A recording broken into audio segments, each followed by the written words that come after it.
time for the one and the only show. It can only be the Luke Howard Show, and it's live! Woo! Thank you very much. Oh, thank you.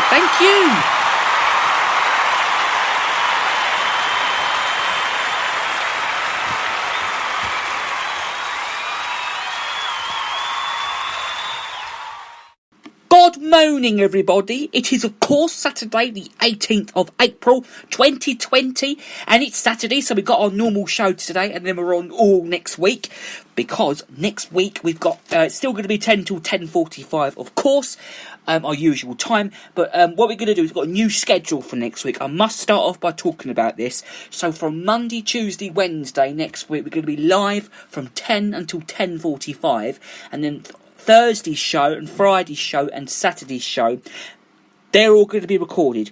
So I just thought I'd let everybody know that next week's going to be different from them onwards. So we've got the 3 live shows, Monday, Tuesday, Wednesday, and then Thursday, Friday, Saturday shows are going to be recorded from 10 until 10:45.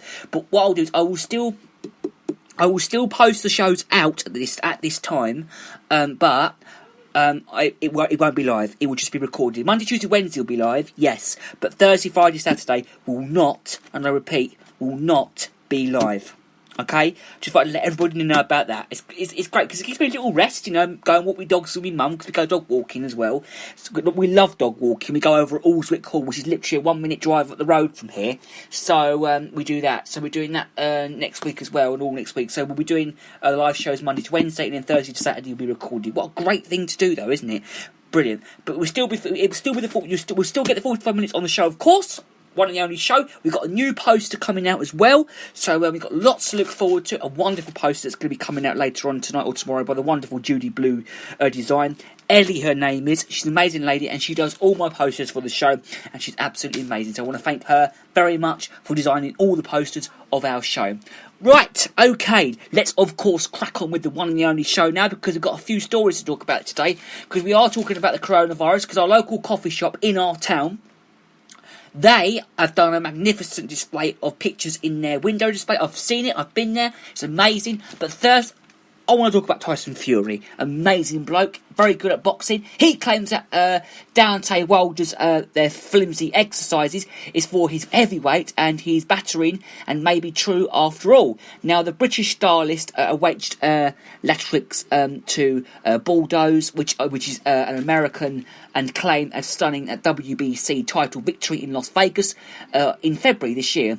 Now, Wilder's camp reckoned that the flashy 40IB costume he wore for the ring walk drained him of his energy and scrosy and power. Now, Fury is 31 years old only, and he said, although it was a fantastic victory for myself and a great fight, it did seem that the Wilder maybe wasn't himself, but maybe all the exercises that he does and made, some of them were true. Maybe his legs were, sore from the costume, maybe, or maybe he did have the flu, maybe he did have the bro, or maybe the broken arm, or a bone in his back. He said, I'm sure because that wasn't the dentistry Wilder that I prepared for. Well, that wasn't the animal that I put myself through. All those hours in training for it, of course, because he does do a lot of training, Tyson Fury. He said, I believe that was one of my easiest fights, apart from the early knockout, maybe, and that I had. Now, my granddad, he's a massive boxing fan, I must say this. Grandad Dave. Hello, Grandad Dave. Morning. He's such a laugh. We had a right laugh yesterday. I'll get to him in a minute because he's such a laugh. He loves Tyson Fury. He loves boxing, so I want to give him a big mention.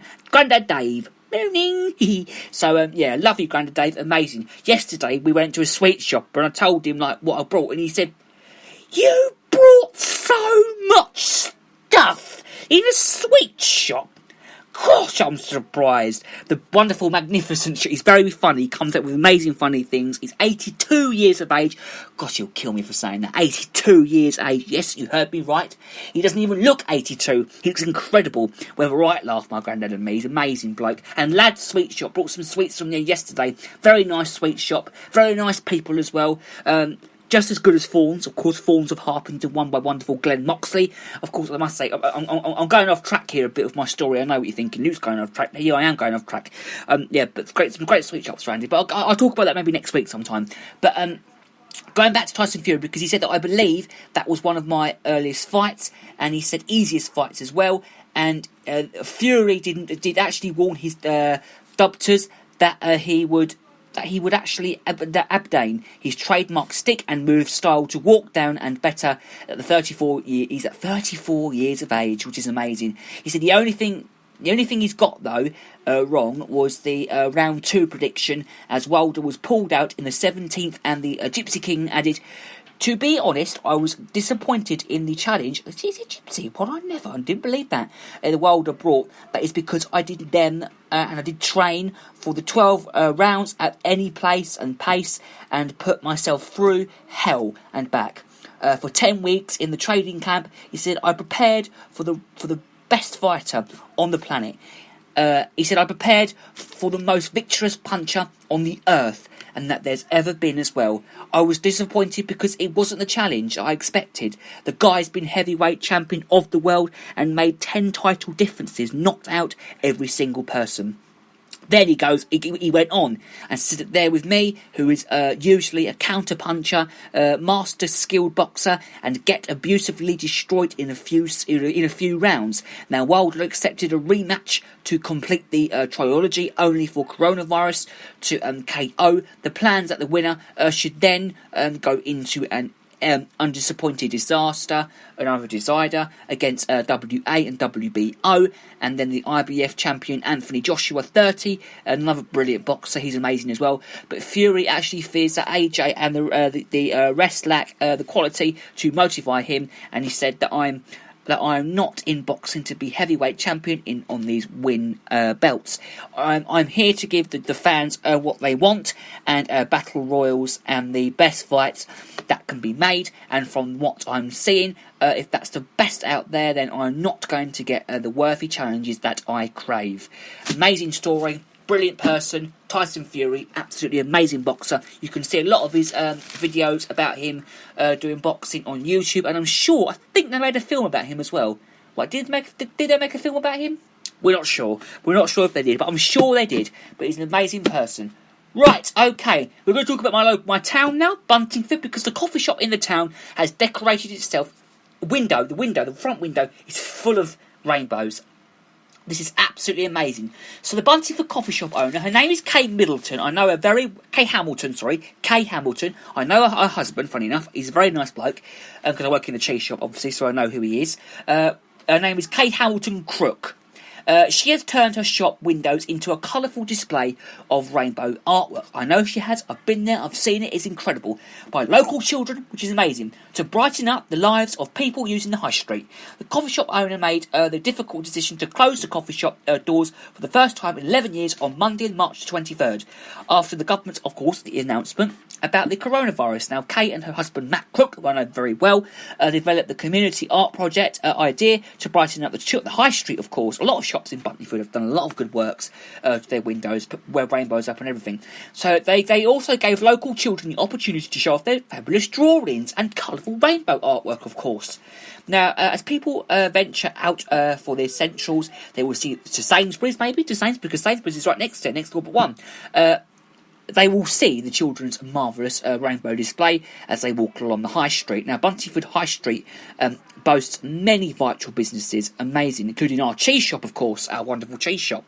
Now, the community from groceries, stores, butchers and chemists, Kay said, the coffee shop has been a hub for our small community for so many people over the years, and we felt that to be honest, I've spent quite a lot of money in there once. I couldn't believe how much I spent in there. £10.50, to be honest with you. It was good. It was okay. It was fine, but it was quite a lot to spend. I think they should have, made it a bit cheaper. To be honest, it's a good coffee shop, but it's just quite a lot. It's quite a lot. They charge quite a lot. Very good shop, brilliant, but they just charge a lot. Now, so many people over the years have been going there, so they've decided to raise people's spirits during this difficult time, and they said that we came up with the idea to brighten up the high street, which is brilliant.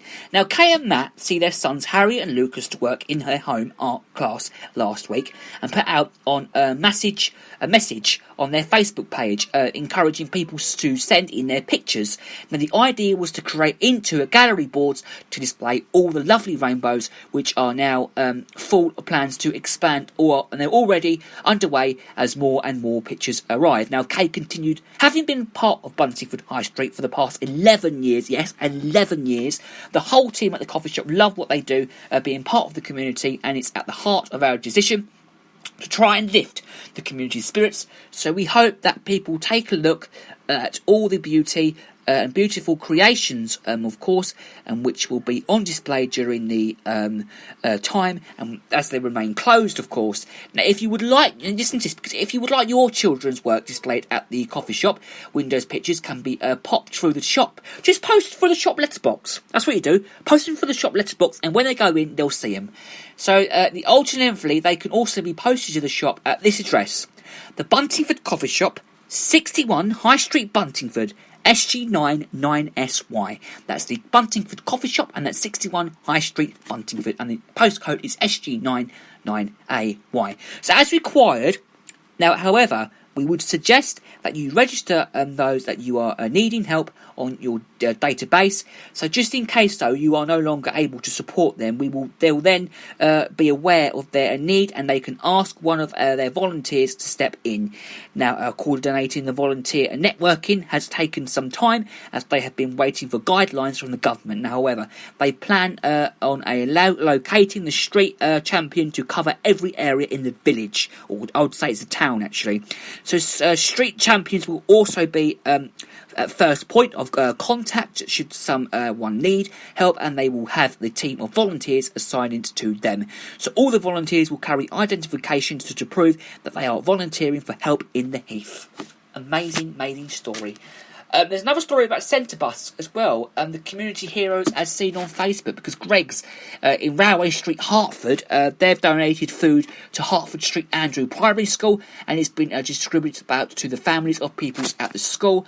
A Hertford mum has set up a website to help local people through the coronavirus pandemic, and British Rag Express in Royston has given away more than 300 meals to the NHS workers, and Centrebus is also offering free travel to and from work for all NHS workers, which is absolutely amazing. And online yoga lessons are being taken place with Satriya Yoga. You can visit satriya-yoga.co.uk. And Centrebus is offering, of course, travel for them. It's amazing. So, absolutely incredible. Amazing story. And we wish our local people right here in Hertfordshire and around Buntingford the very best of luck. Absolutely amazing. So, one more story now, because you've got the laugh now. So, with us all under lockdown, as the world contributes to battle with the coronavirus, it can feel like there is a lot to be smiling about. However, a host of comedy favourites are on hand to help everyone to look on the bright side of life. So, Alex Home has fiendish ways of fighting the boredom of staying indoors. Does anyone know who Alex Home is? I haven't got a clue, but that's what she's doing. This is for families to do to keep them entertained, and as a nice diversion from everything that's happening in the news. So the project is called Home Tasking, and Greg Davis will be reprising his role as the taskmaster and sorting people's entries and context entries and points are awarded and a winner announced after each task. Now, there is also a home section podcast, records ridiculous and surprisingly satisfying. It features host Alex and his band joined in the basement for a very special guest. This is for some musical manthem and plenty of laughs, and they are just set to finish their fourth series featuring the likes of Ed Gamble and Katie Wicks. Now, they are now continuing to the coronavirus outbreak, so they can take suggestions direct from listeners who might need a bit of entertainment at home. Now, the home section's 2-hour comedy special, which is the Horn Section television programme, and is available to stream on UK TV Play. It features their spontaneous and of course, guess what? It's free. Yes, it's free. So willing contribution of live music and comedy recorded live at the London Palladium, and the jazz and comedy hybrid features guest performances from Nadine Coursu, Sue Perkins, Sarah Pascoe, and of course Joe Wilkinson. Comedian and grumpy old woman favourite Jenny Clare is getting crafty to stay safe and sane amid the coronavirus madness. She has turned to daily arts and craft sessions, and you can follow her projects on her Instagram page and of course